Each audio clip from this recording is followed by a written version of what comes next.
bersama aku, Kak Cililin, dalam pembahasan alur cerita alias spoiler dari film paling seru, paling keren, paling bikin penasaran. Apalagi kalau bukan Battle Touch the Heaven. Nah, gak usah berlama-lama ya guys ya. Kita akan lanjutkan ke episode 157 dengan hitungan mundur 3, 2, 1. Yalo mengangguk saat melihat perubahan ekspresi Xiaoyan. Ini bukan hanya masalah kecil. Wilayah barat laut benua tengah sedang berada dalam kekacauan besar. Ada apa? Tanya Xiaoyan dengan alis berkerut. Meskipun wilayah itu luas, kekuatan para faksinya tidak sebanding dengan dataran tengah. Namun menguasai separuh wilayah dalam waktu singkat tetap saja mencurigakan. Sekte Singa Mendalam muncul setahun lalu dan mendominasi dengan sangat cepat. Kekuatan mereka melonjak pesat ditambah kehadiran para ahli misterius. Jelas Yalo sambil mendarat di puncak gunung. Apakah itu ulah Hall of Souls? Tebak Xiaoyan. Melihat seriusnya raut wajah gurunya, Yalo mengangguk. Benar, Hall of Souls muncul bersama mereka. Di wilayah kacau seperti barat laut, mereka bebas mengumpulkan jiwa melalui perang besar. Berbeda dengan Central Plains yang lebih sensitif terhadap konflik besar. Tapi kenapa sekarang mereka begitu agresif? Tanya Xiaoyan ragu. Tujuan mereka pasti besar. Di masa lalu, mereka mengincarku karena kemampuan alkemisku. Mungkin sekarang mereka butuh banyak jiwa untuk sesuatu yang lebih berbahaya, ujar Yalo. Xiaoyan menatap kosong, hatinya tenggelam dalam kekhawatiran. Apa rencana kalian? Klan Hun? Tanya Xiaoyan cepat. Yalo melanjutkan. Aliansian yang dibangun oleh Medusa dan yang lainnya telah menjadi salah satu kekuatan utama. Namun kehadiran Hall of Soul membuat posisi mereka melemah. Beberapa bulan lalu, wilayah mereka menyusut hingga ke Kekaisaran Jiama. Xiaozan dan King Lin telah berangkat ke sana untuk membantu. Ekspresi Xiaoyan menjadi gelap. Aliansian berisi keluargaku. Aku harus kembali, ucapnya. Aku sudah mengirim beberapa tetua dari pavilion bintang jatuh untuk memperkuat mereka. Kau juga akan ditemani oleh beberapa dozun tingkat tinggi. Aku sendiri akan tetap berjaga di sini jika Hall of Soul punya niat mengalihkan perhatian kita, ujar Yalo. Xiaoyan mengangguk. Bagaimana dengan api teratai pemurnian iblis? Kita tunda dulu. Masih ada waktu sebelum pameran dagang spasial. Fokuslah pada masalah aliansian. Hari ini beristirahatlah. Kita akan membangun lubang cacing permanen ke barat laut.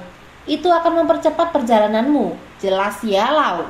Xiaoyan tercengang. Lubang cacing lintas benua bukanlah hal yang mudah dibuat, tapi kekuatan Yalo yang telah mencapai tingkat Banseng memungkinkannya. Kalau lubang itu berhasil, pavilion bintang jatuh dan aliansian bisa disatukan di masa depan. Yalo mengangguk. Saat Xiaoyan hendak pergi, ia menyerahkan token Geozamrud pemberian Yao Xingji kepada gurunya. Undangan untuk upacara klan Yao, mereka memintaku memberikannya kepadamu. Tangan Yalo sempat bergetar, namun ia mengambil token itu dan menyimpannya tanpa bicara banyak. Jangan khawatir tentang ini, fokus saja membangun lubang cacing, ucapnya pelan. Xiaoyan menyadari sesuatu dalam reaksi gurunya, namun tidak bertanya lebih jauh. Baik, aku akan istirahat, katanya singkat. Yalo tersenyum lembut. Setengah tahun ini sungguh berat bagimu. Istirahatlah dulu. Dunia belum akan berhenti, tapi kau perlu kekuatan penuh untuk terus melindungi apa yang penting bagimu. Xiaoyan mengangguk. Meski lelah, hatinya tetap tegas. Kini dia bukan lagi murid lemah. Dia adalah seorang ahli sejati berdiri di tengah badai. Setelah kembali ke pavilion bintang jatuh, hari-hari Xiaoyan berjalan tenang. Ia sesekali muncul membimbing murid meski sebagian besar waktunya dihabiskan menunggu pembangunan lubang cacing oleh Yalo di gunung belakang. 3 hari kemudian, Xiaoyan mendatangi gunung itu dan melihat pusaran ruang hitam raksasa yang mulai terbentuk. Ia bertanya apakah lubang cacing sudah selesai dan Yalo mengangguk meski mengakui bahwa portal itu belum sepenuhnya stabil. Ia juga menyebutkan telah menyebarkan undangan kepada para ahli dozun menjanjikan 3 pil obat tingkat tinggi sebagai imbalan. Meski mengejutkan, Xiaoyan percaya pada kemampuan gurunya. Tak lama, para ahli mulai berdatangan ke alam bintang. pahlawan tua, praktisi independen hingga dozun kelas tinggi. Dari puluhan hanya 20 yang dipilih, semuanya dozun bintang 3 ke atas. 3 bersaudara kuat di antara mereka bahkan telah mencapai bintang 8. Xiaoyan ditunjuk memimpin mereka. Untuk memperkuat tim, 10 tetua tamu juga ditambahkan karena mereka mengenal wilayah barat laut. Dengan itu, kekuatan tempur mereka mencapai lebih dari 30 dozun, kekuatan luar biasa bahkan di Central Plains. Setelah semua siap, Yalo mengaktifkan lubang cacing. Sebelum berangkat, ia menyerahkan gulungan hitam kepada Xiaoyan, alat untuk menstabilkan portal dari sisi lain dan memungkinkan perjalanan 2 arah. Dengan langkah mantap, Xiaoyan dan rekan-rekannya pun memasuki pusaran ruang, membawa serta kekuatan yang siap mengguncang wilayah barat laut. Langit di barat laut benua tengah dipenuhi badai pasir dan angin liar. Di bawah sinar matahari merah tua yang suram, sekitar 30 sosok melangkah keluar dari pusaran ruang berwarna hitam dan mendarat di tanah, memancarkan aura tekanan yang samar namun mengancam.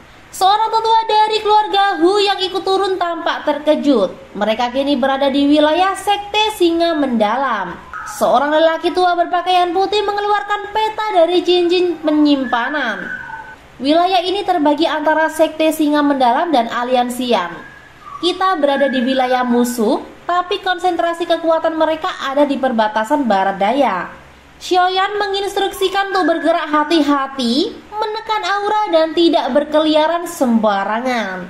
Dengan satu gerakan, tubuhnya melesat ke barat daya diikuti kelompok elitnya. Sepanjang perjalanan mereka melewati wilayah berbahaya sekte singa mendalam. Mereka menghadapi pasukan musuh yang tersebar, namun hanya dozun biasa tidak cukup kuat menahan mereka. Xiaoyan berhasil menggali informasi yang sangat mengkhawatirkan. Aliansian telah kehilangan sepertiga wilayahnya. Para ahli mereka kini terkonsentrasi di sebuah benteng kuning misterius, pertahanan utama selain markas mereka di Kekaisaran Jiama. Jika benteng itu jatuh, Aliansian akan terpaksa mundur dan kemungkinan besar hancur. Sekte Singa Mendalam didukung oleh Hall of Souls berencana menyerang dengan kekuatan penuh dalam waktu dekat. Xiaoyan mempercepat langkah. Mereka harus tiba sebelum benteng itu diserang habis-habisan. Benteng kuning misterius berdiri di celah 2 pegunungan megah, tampak seperti di belah kapak raksasa. Medannya alami, mudah dipertahankan. Bahkan Douang pun sulit terbang di atasnya. Benteng ini menjadi titik strategis yang tak bisa dilewati tanpa pertempuran besar. Di dalam benteng, aula besar dipenuhi sosok penting aliansian, termasuk King Lin dan Qilin. Sosok cantik berpakaian merah yang memimpin dengan sikap dingin, memancarkan kepercayaan diri dan kelelahan. Wajah-wajah tua tapi kuat memenuhi ruangan, termasuk Kaisar Shabodong dan Raja Pilguhe.